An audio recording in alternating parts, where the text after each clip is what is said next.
and welcome to our latest economic and industry update, once again brought to you by Greenbrier's marketing team. I'm Mallory Moran, and I'm joined by Jay Carter. A lot has been said about the U.S. economy and rail industry lately, and we hope to simplify it for you.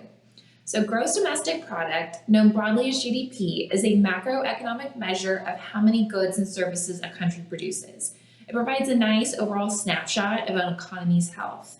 So Jay, what is the U.S. GDP forecast? Well, thanks, Mallory. I'm elated to be here with you again to provide this update. The U.S. GDP declined roughly 1% in the second quarter, which was driven mostly by reductions in government spending, as well as reductions in business inventory investment. Now, although GDP declined in the second quarter, the labor market remains very strong going into the third quarter, with the unemployment rate being roughly 3.6%. Additionally, consumers have added roughly $968 billion to their savings, which should support an economic slowdown. Inflation continues making headlines across the world, and there are two inflationary measures that help tell the story. Headline inflation, which includes everything, including food and energy, and core inflation, which excludes food and energy. Both food and energy are primary inflation drivers, so it's helpful to measure inflation both with and without these drivers. It helps provide context. Jay, what are you seeing for both headline and core inflations? Headline inflation increased 9.1% in June, which was well above the 8.6% in May, and the largest 12-month increase in over 40 years. The headline inflation increase was largely driven by energy, which rose over 41% annually. And food, which rose over 10% annually. I believe that headline inflation has peaked in June and will start to decline during the rest of the year. As most of you have noticed, fuel prices have also started to fall. Now, core inflation rose 5.9% in June and was driven mostly by rents, and it's not expected to decline until next year. The Federal Reserve, known as Fed, views interest rates as a primary tool to help combat inflation. In fact, they recently raised interest rates by an additional 75 basis points in hope of supporting a soft economic landing. Jay, do you anticipate any additional hikes this year?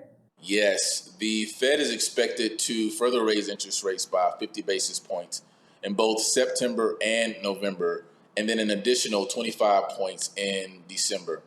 Now, that is only a prediction, right? And, this could change depending on how the economy performs. Now, Jay, I would like to touch on the elephant in the room, a recession. Most people have heard the definition that 2 quarters with negative GDP equates to a recession.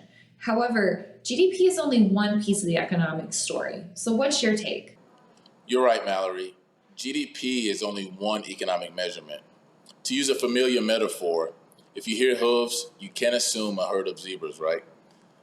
This slowdown that we're seeing is not broad-based, as evidenced by the strong labor market, as well as strong personal savings rates.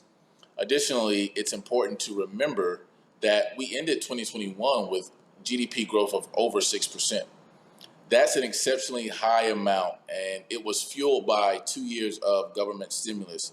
Right now, what the economy is doing is recalibrating from all of that. Thanks, Jay. I'd like us to transition a bit from the macro economy to the rail industry specifically.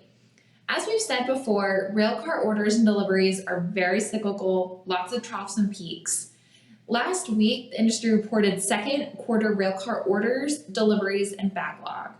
Now, over 9,600 railcars were delivered in Q2, and orders were for just over 11,000 units.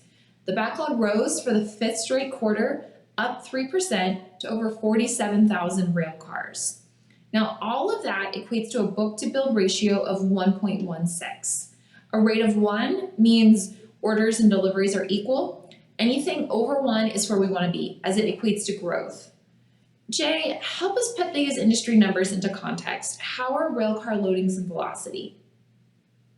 Yeah, so year-to-date, railcar loadings are down about 3%, a significant improvement from the negative 17% declines year over year we saw earlier in the year. The strongest loadings growth currently are crude by rail and automotive loadings. Network velocity is something that we've all been hearing a lot about lately, and it currently is down roughly 3.5% but has been improving over the past few weeks. Several Class 1 railroads have been embargoing and metering rail traffic to improve their rail network fluidities. During our last video, Jay mentioned that a primary reason for poor velocity is a rail car worker shortage. Train and engine employees rose about 1% in June, which is of course helpful, but not near where railroads need to be. Velocity is also impacted by available equipment. So, Jay, how many rail cars are currently in storage? The total number of rail cars in storage increased sequentially in May and June and is currently at about 286,000 units. While storage has been rising, remember, this is still significantly below the long-term average of about 325,000 units. Current industry rail car utilization is at 82%, and there have been roughly 3,800 rail cars scrapped in June, which is down from what we've seen last year. Overall, it looks like the rail industry has real opportunities for growth. Railroads are focused on improving velocity, and rail car demand remains strong. Any final thoughts, Jay? Yes, as I mentioned earlier, I want to touch on this again. Last year's U.S. GDP growth was very unusual, right? Something we haven't seen in many years. Right now, the economy is in transition, and when coupled with high inflation, it's causing consumer anxiety. However, the job market is strong, and headline inflation appears to have peaked. Thanks, Jay. And thank you for joining us. We hope you'll find this video valuable. Be sure to check out next quarter's edition.